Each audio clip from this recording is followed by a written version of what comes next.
Salut à toi, bienvenue dans cette nouvelle vidéo. Aujourd'hui, on va parler d'impression 3D. Récemment, j'ai eu besoin de faire des petites pièces en impression 3D et pour me remotiver un petit peu, je suis allé voir sur internet, j'ai tapé sur YouTube impression 3D et je me suis rendu compte à quel point à chaque fois, toutes les vidéos, ça paraissait facile. L'avantage, c'est que ça m'a grave motivé à remettre en service ma machine et on va faire ça ensemble aujourd'hui. On va voir si c'est aussi facile qu'il n'y paraît. Comme vous pouvez le constater, elle est dans son jus. Ça fait 2 ans qu'elle n'a pas tourné. Elle est pleine de poussière. Elle n'est même pas branchée. Les courroies ne sont pas tendues. Le plateau bouge tout seul.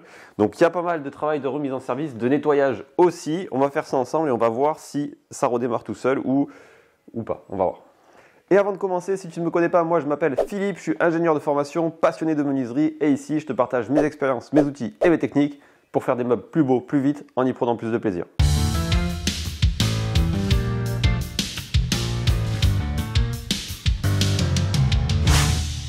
Et en toute transparence, j'ai des petits problèmes de genoux actuellement, donc j'ai des difficultés à rester dans l'atelier. C'est pour ça qu'on est un peu plus souvent dans le bureau. Bureau qu'il va falloir qu'on refasse d'ailleurs, donc j'ai récupéré quelques meubles de récup, je vous en parlerai sûrement dans la prochaine vidéo. Alors première étape, ce qu'on va faire, c'est qu'on va la déplacer, on va tout mettre sur le bureau, comme ça on aura plus de visibilité et ce sera plus facile pour travailler autour, parce que là je suis un peu coincé. Donc c'est une Creality CR10 et elle est pas mal poussiéreuse. Donc comme tu peux le constater, c'est la deuxième prise parce qu'il y avait déjà une petite trace de doigt.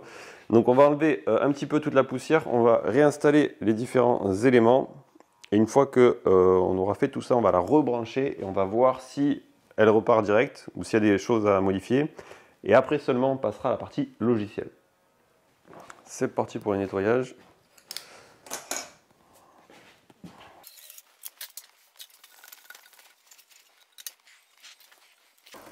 Donc avant de brancher, là on a un petit problème de tension là, du câble et c'est dû au fait que j'avais démonté cette affaire. Ne me demandez pas pourquoi je l'avais démonté, mais on va essayer de remonter tout ça. Je vous remonte de plus près. À la base, le système de mise sous tension il était un peu pourri, du coup j'avais imprimé ça à l'époque. Mais comme j'ai pas pris de notes, je me rappelle pas vraiment comment ça se monte. Mais on va trouver. On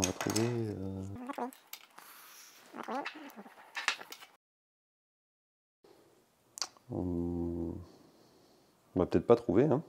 Putain, comment j'avais rentré ça moi? Ah, c'est peut-être pour ça que je l'avais enlevé, parce que ça tenait plus. On va essayer de trouver une rondelle, une petite rondelle pour la petite vis là, histoire que ça passe pas à travers. Parce que là, si je force, ça passe à travers. Bon, j'étais parti aller chercher des rondelles, mais en fait, c'est pas un problème de rondelle. Donc du coup, ce qui se passe, c'est que là, je monte la petite pièce. Le principe, c'est que la petite pièce, elle va tirer un roulement, et donc là, ça sort. Le principe, c'est que ça, c'était une seule et même pièce, et qu'elle a cassé. Sauf que comme l'imprimante 3D, là, elle n'est pas en service, je ne vais pas pouvoir la réimprimer tout de suite. Donc on va essayer de la réparer. Donc on va pas chercher une rondelle, mais on va chercher de la super glue, et on va voir ce que ça fait. Parce que j'ai pas le choix. Allez, zouk. Comme ça, on peut travailler un peu assis, c'est l'occasion de reposer un peu. Et c'est aussi ça l'impression 3D. Ce qui se passe, c'est que si vous voulez une imprimante 3D qui marche toute seule, juste quand on appuie sur le bouton, où il n'y a pas de configuration, où c'est auto-configuré, ou je sais pas quoi, ça coûte vraiment trop cher. C'est là où c'est aussi quelque chose de maker, quoi. C'est vraiment fait pour les gens qui veulent faire, parce que déjà pour que ça fonctionne, il faut déjà avoir l'esprit bricolage, rafistolage, réparation, qui est nécessaire, quoi. Ça c'est grave.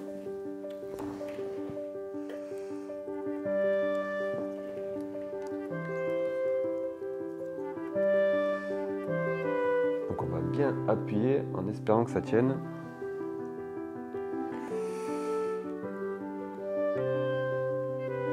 Normalement, la super glue sur le PLA ça tient pas mal.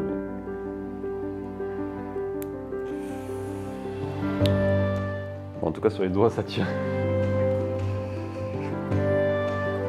On va essayer d'en rajouter un poil sur le côté là. Et une des premières choses à faire sera de réimprimer cette pièce pour pouvoir avoir quelque chose de vraiment tendu et qui bouge pas, quoi. Ok, donc là, ça va nous permettre de remonter la partie avant. Jusqu'ici, tout va bien. Le reste des courroies, c'était à peu près pas dégueulasse. de ce que j'ai pu voir. Bon, perfectible. Ouais, non, ça va. Et maintenant, on va la brancher.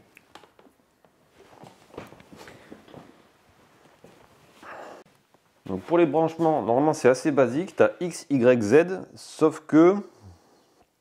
Alors ça c'est les fans courses. Sauf que j'ai jamais su différencier X et Y. Donc bon, on va faire ça au talent. Là, il me semble qu'il y avait des détrompeurs. Ouais. Donc pour ça c'est facile, il y a des détrompeurs. Donc on va brancher ce qui est facile.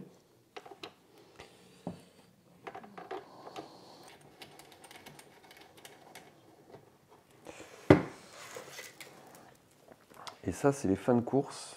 Et donc, vous voyez, il y a écrit, je sais pas, vous ne voyez pas, mais il y a écrit petit X, petit Y et petit Z. Alors, petit Z, on va brancher ce qui est facile. Donc, le Z, c'est la verticale. Donc, ça va être celui du bas. Ici. Et à chaque fois, il y a le moteur et le fan course de l'axe. C'est pas très compliqué, ça.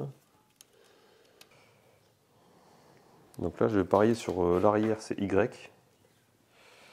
Ouais, on va essayer ça. On va descendre un poil. Ok. Donc on a dit, ça c'est le X alors.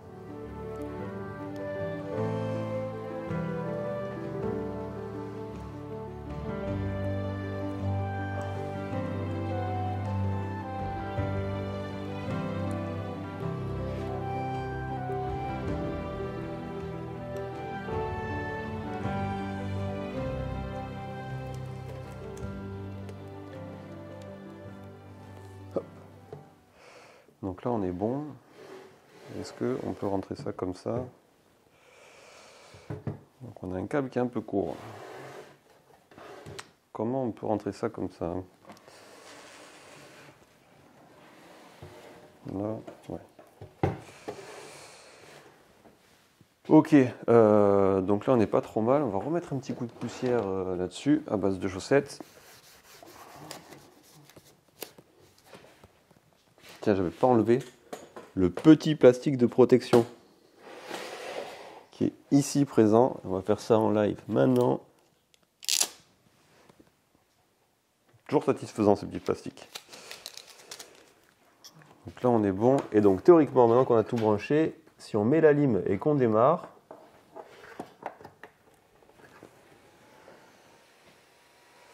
ma foi, au moins ça ventile, c'est un début.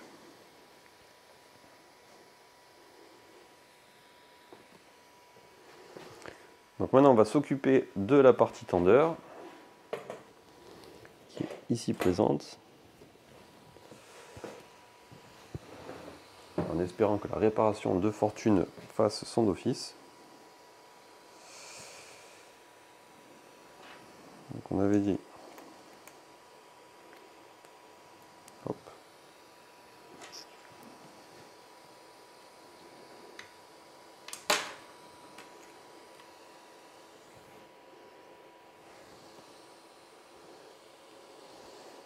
Alors il faudrait prendre en même temps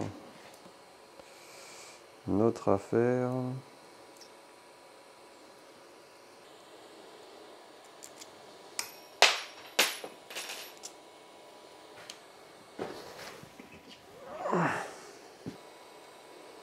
Ok, donc là on est pas mal. Maintenant, c'est un peu l'heure de vérité, voir si le système de tension fonctionne ou pas. Donc là, il faut que je remette de l'autre côté la courroie. Pas comme ça.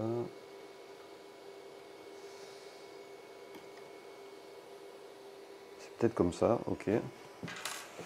J'ai un problème à ce niveau-là, c'est que là j'ai ma courroie, elle vient frotter contre mon roulement et ça fait des clocs, clocs, clocs là. Donc je vais essayer de retendre un peu, mais le problème c'est que si je tends trop, ça risque de casser de ce côté. Puisque ça tient avec la super glue, je le rappelle. Donc là c'est bon, j'ai plus le problème de dur. Je crois pas. Et un autre petit problème ici, c'est que j'ai ma courroie qui est complètement bloquée sur ce côté. Donc là il va falloir que je retorde un petit peu le moteur là. pour qu'il soit pile dans l'axe, que ça ne force pas sur le côté. Donc il y a plein de petits réglages à faire qui sont nécessaires si on veut que eh bien, ça bouge correctement. Et donc là l'idée c'est que sur toute la translation, j'ai la courroie qui reste à peu près au milieu ici.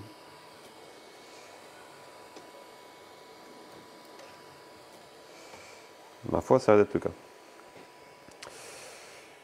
Bon, on va essayer de voir dans les menus comment ça fonctionne, parce que je ne me rappelle pas trop. Contrôle, c'est pas ça. Prepare. Auto Home. C'est satisfaisant. Le fait que ça bouge tout seul, c'est toujours trop cool, quoi. Trop cool.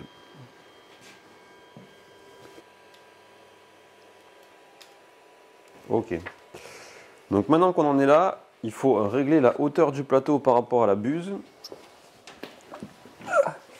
Alors pour ça, on va revenir ici, on va libérer les servomoteurs pour pouvoir bouger tranquille. Prepare Disable Stapler, voilà c'est ça. Et donc là maintenant je vais pouvoir venir déplacer mon plateau, déplacer ma buse. Et on va essayer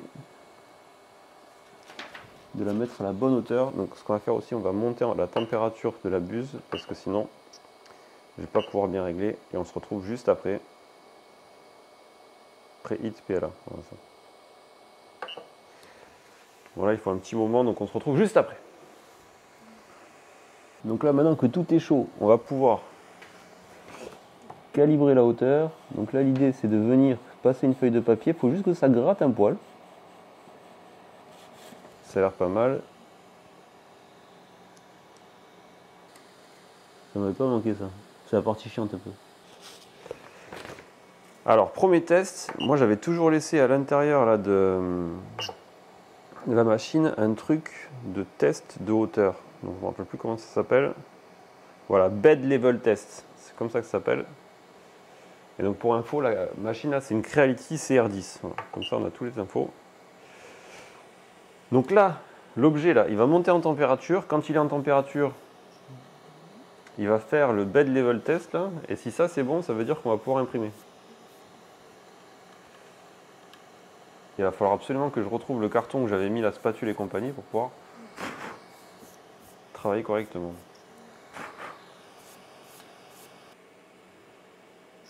Alors pendant que ça chauffe, petite parenthèse sur l'impression 3D, ce qui est vraiment cool je trouve avec ce domaine, c'est que, imaginons qu'on n'ait pas trop le temps, ok, ou qu'on n'ait pas trop la forme physique pour aller travailler dans l'atelier, ce qui peut arriver parfois, ben, c'est la machine qui va travailler à votre place pendant que vous n'êtes pas là, quoi. Et ça c'est vraiment, vraiment bien, elle peut travailler pendant des heures et des heures, et vous pouvez faire autre chose pendant ce temps-là, et ça va produire quelque chose, quoi. Et ça je trouve ça vraiment très fort. Donc on va voir si ça remarche, mais en tout cas c'est ça que j'apprécie vraiment dans le domaine. On y est presque, il faut qu'on arrive à 60. Mais 185, je suis plus sûr de moi là. Pas dit que ça fonde correct. 54, on y vient, on y vient. Alors ce qui peut être cool aussi, c'est qu'on prépare le filament pour tout à l'heure. Ouais, je vais aller chercher. En attendant que ça chauffe là, je vais aller chercher mes outils. Ah, ça se réveille.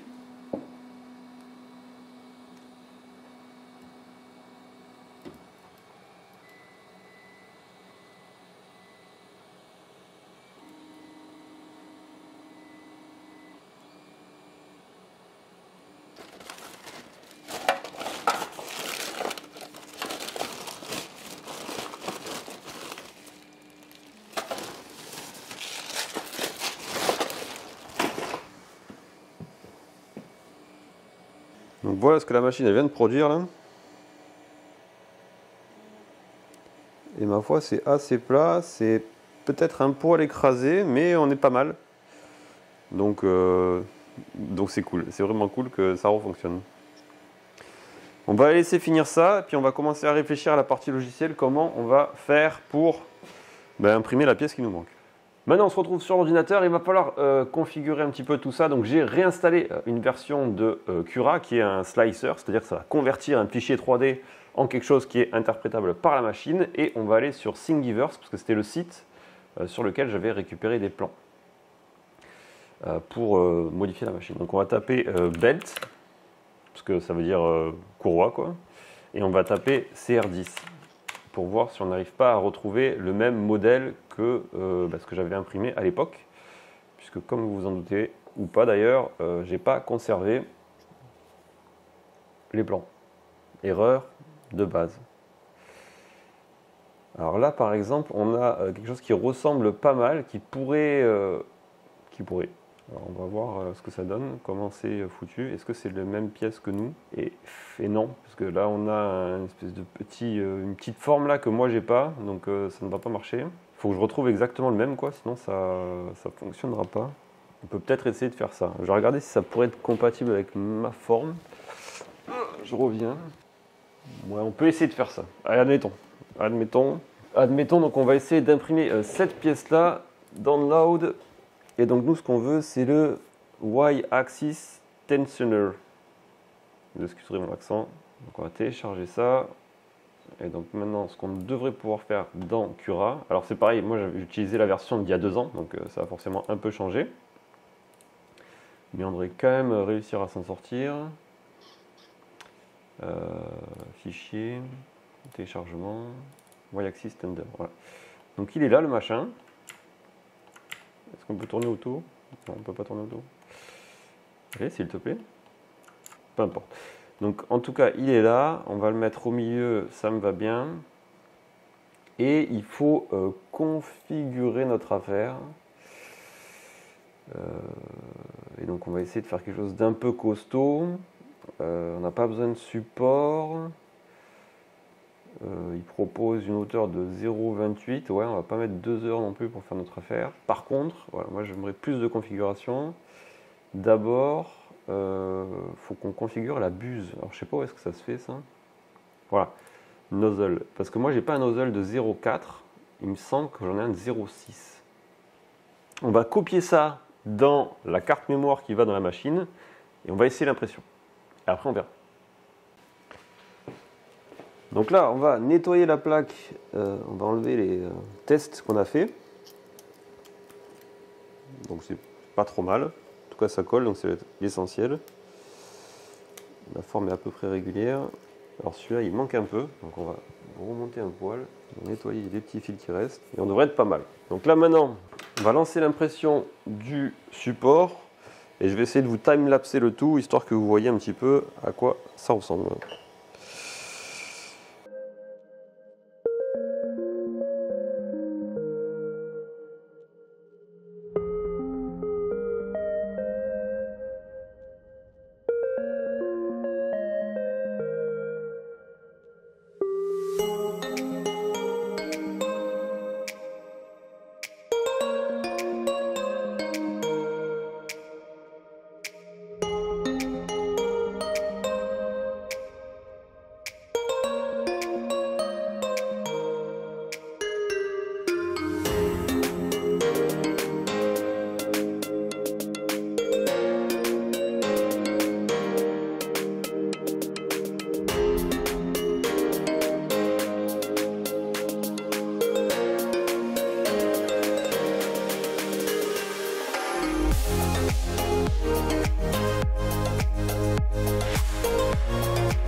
Elle s'est réparée toute seule, la machine. Simplement en réimprimant la petite pièce là, j'ai de nouveau quelque chose de fonctionnel et j'ai bien pu tendre la courroie pour les prochaines impressions. Et c'est ça qui est vraiment cool, c'est que finalement en réimprimant des éléments, on va pouvoir la réparer au fur et à mesure dès lors que la fonctionnalité primaire est là. Et en toute transparence, j'avais prévu une demi-journée en me disant ça va être un peu long de la remettre en service, etc. Parce que bon, ça fait longtemps que je ne m'en suis pas servi et compagnie.